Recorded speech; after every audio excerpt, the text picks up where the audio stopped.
All right, let's just paint a quick picture. You're finally home, maybe still got your work keys in your hand, just starting to breathe out, and bam, ping, text message. Oh, no. Hey, just leaving now. Be there in 5. And your heart just plummets, right? Your soul kind of leaves your body for a second. Oh, the panic. It's real. Like pure, unadulterated panic. 1 second, you're maybe scrolling your phone. The next, you're looking around, and it looks like a small bomb went off. Totally. Dishes stacked like, I don't know, the Leaning Tower of Pisa. Maybe there's a random sock on the kitchen counter. Yeah. How did that even get there? Who knows? And you just have this primal urge to shove everything into the nearest closet, grab the Febreze, and spray like your life depends on it. You're basically praying they hit traffic. Yeah. Every single red light. Huh. Yes. I know that feeling. We've all been there, right? Yeah. That mad scramble to fake some kind of order in like 3 minutes flat. Mm-hmm. But here's a thought that kind of hit me. One that our sources really push us towards. What if that guest wasn't just, your friend from down the street, or even that relative who always comments on the dust? Right. What if it was someone really, truly important? Would you still be just stuffing things in closets? Or would you pause, maybe just for a heartbeat, and wonder, is the real mess in the house? Or is it maybe somewhere deeper, like in my heart? Wow. Okay, that definitely shifts the focus, and it lands us right in the middle of today's deep dive. Yeah. We're actually stepping back into this ancient story that honestly feels like it could have been written yesterday for our crazy, distracted lives. It absolutely does. We're diving into Luke chapter 10, specifically verses 38 through 42. It's a story that the source material we're looking at calls simply the one thing that matters. Mm-hmm. So our mission today is to really unpack this moment, this interaction, and figure out what Jesus says is truly necessary and why that insight is so relevant for you, for me right now. And this story brings us to 2 sisters, Martha and Mary. So Martha, she's the host. She welcomes Jesus into her home, opens her table, and immediately, she's in motion. You can almost feel her energy, right? That sense of duty. Oh, yeah. And back then, hospitality wasn't just like being nice. It was huge, a profound, almost sacred duty, a non-negotiable for any respected family. If you've ever hosted a big meal, think Thanksgiving, maybe Christmas, you get it. The planning, the cooking, making sure every little thing is just right. Oh, I get it so well. And that's the tricky part about hosting, isn't it? It starts from a good place, like a genuine wish to serve people, to make them feel welcome. Right. But somewhere along the line, those good intentions can morph into what our source calls low-level panic.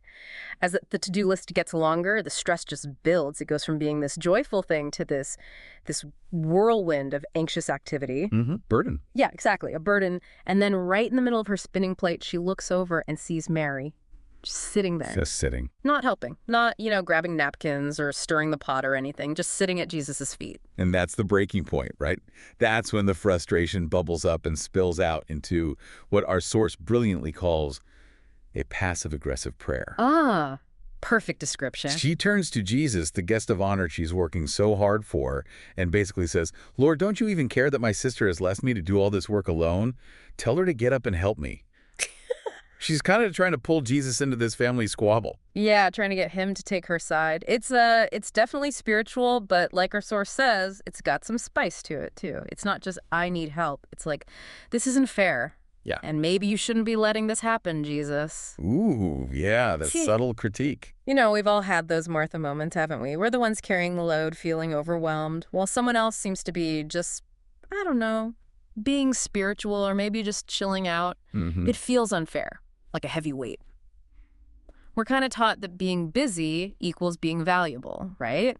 Productivity is king. And yet, this is where the story gets really interesting. You got to lean in and listen closely to how Jesus responds here, because it just flips our usual way of thinking upside down. He doesn't just sort out the sister drama. He kind of redefines everything. He really does.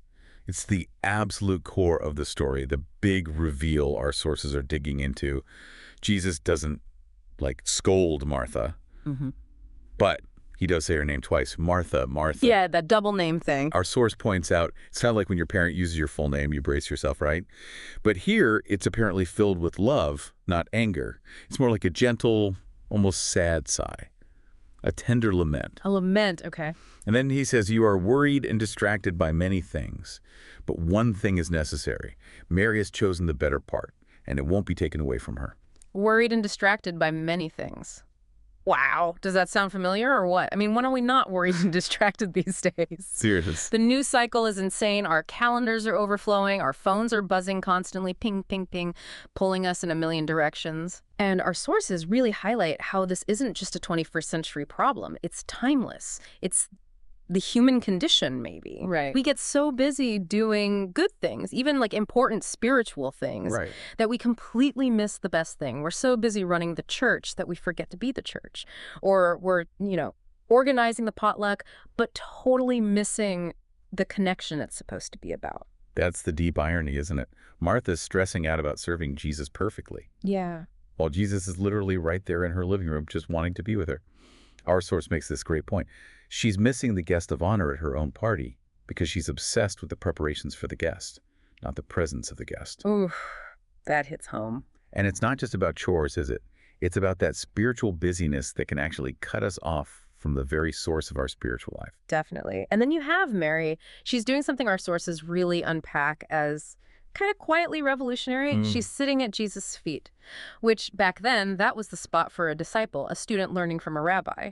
Yeah, that wasn't typical at all. No, it was pretty radical. In that culture, women usually learned household stuff from their moms, right? They weren't typically sitting in on theological teaching with the men. Mary basically just walked into the boys' club of learning and took a seat. Didn't ask permission. But that was bold. Seriously bold for that time. And what's amazing, as our sources point out, is Jesus doesn't tell her to leave. He doesn't say, Mary, this isn't your place. No, he defends her choice. He honors her stillness. He validates her choice, even though it broke the social rules. While Martha's frantically trying to serve Jesus, Yeah. Mary is letting Jesus serve her with his words, his presence. Yeah. And he doesn't just say her choice is okay, he calls it better. Better. Not that serving is bad. No, not at all. Service is crucial. But sometimes, in the middle of doing all the good things, we forget the best thing, which is just being present with God. Okay, so if Jesus says one thing is necessary, what is that one thing? This is where our sources really dig in and challenge us, taking this familiar story and making us reevaluate what we think is valuable. Right. They really emphasize that when Jesus says one thing is necessary, he's not just saying, hey, maybe prioritize this. He's like fundamentally redefining what matters most. Right. And the deep dive suggests this one thing isn't about what you do or how well you perform. It's about presence. Exactly. The one thing, the essential thing, as our sources keep circling back to, is staying close. Cultivating that intimacy with Jesus, with God, that then changes how we do everything else. Mary wasn't just zoning out. No? She was learning, listening, soaking it in, being shaped by the Word himself right there. She was in a posture of receiving, letting herself be filled up. And man, that just pushes back against our modern default mode, doesn't it? We're so wired to think doing equals worth. Check the boxes, stay busy, serve, serve, serve. We even turn our faith into like another performance metric, always looking for more tasks, more ministries, more ways to prove ourselves. How does the source help us break free from that pressure? It totally flips the script. Yeah. Jesus is basically saying, look, your value isn't based on how useful you are. You're loved because you're mine. So just come, sit, stay close. Wow. Our sources use this really helpful analogy. Yeah. It's the difference between serving to earn love versus serving because you are already loved. Okay, say more about that. Think about a slave working, maybe hoping for freedom or just trying to avoid punishment, versus a child who's happily helping out in the family business. Ah, okay, I see that. The actions might look similar on the outside. Right. Right, both are working. Yeah. But the motivation, the heart behind it is completely different. One works from obligation, maybe fear.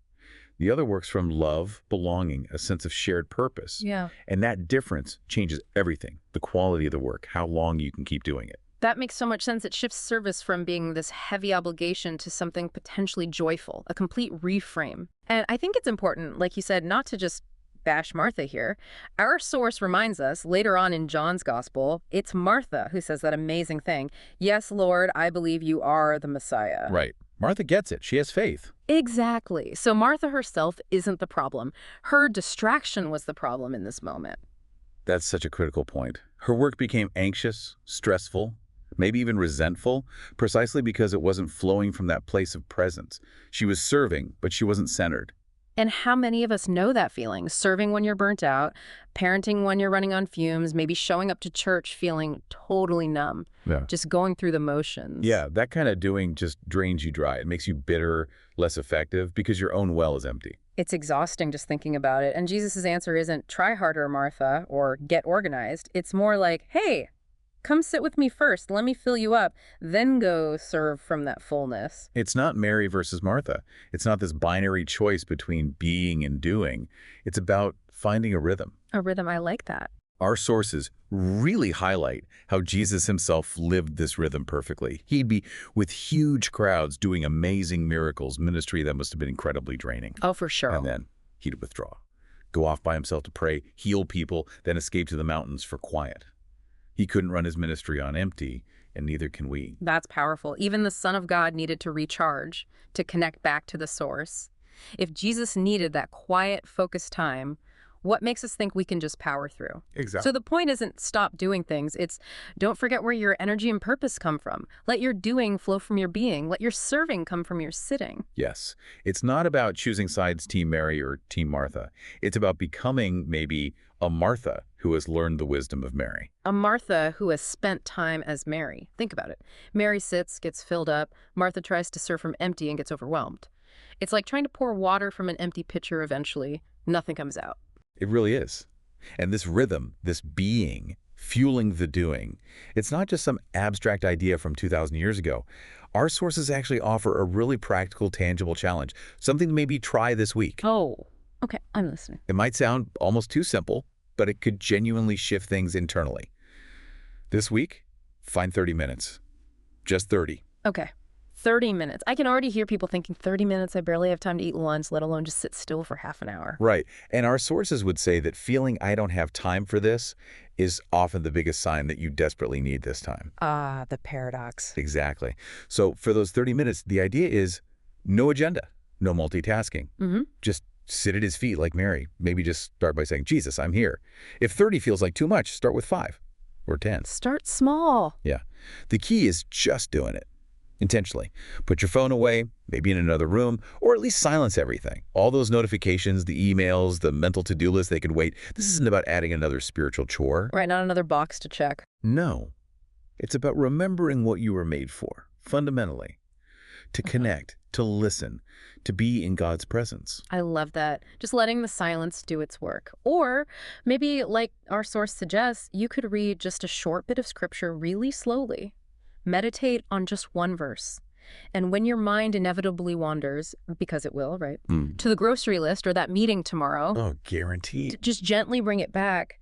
Your brain might try to argue, like, hey, we could be so productive right now. We could clear that inbox. Yes. And you can just gently tell your brain, actually, I am being productive. I'm with the creator of the universe right now. It's about letting your soul kind of catch its breath. Because if you're thinking, I absolutely do not have 30 minutes for this, then you probably need it more than anyone. This is where the strength comes from. This is where peace is found. It's not about achieving some perfect spiritual state. It's just accepting the invitation, cultivating that connection that fuels everything else. And that brings us right back to what Jesus said about Mary's choice. That really profound thing our sources keep highlighting. Mary has chosen the better part. It won't be taken away from her. Think about that phrase. It won't be taken away. Yeah. I mean, you can lose your job, right? Exactly. And when the world outside feels completely chaotic, when everyone's running around anxious and stressed, you might carry this stillness inside that doesn't even totally make sense. But that's what anchors you. That's the anchor in the storm. That's what fuels real compassion, makes your service authentic, sustainable, truly helpful. And ultimately, that's what brings you back to a place of joy, even when things are hard, because your joy isn't just tied to your circumstances anymore. Wow. So here's the final thought then. In a world that is constantly yelling, do more, be more, fix more, achieve, produce, Jesus whispers something totally different.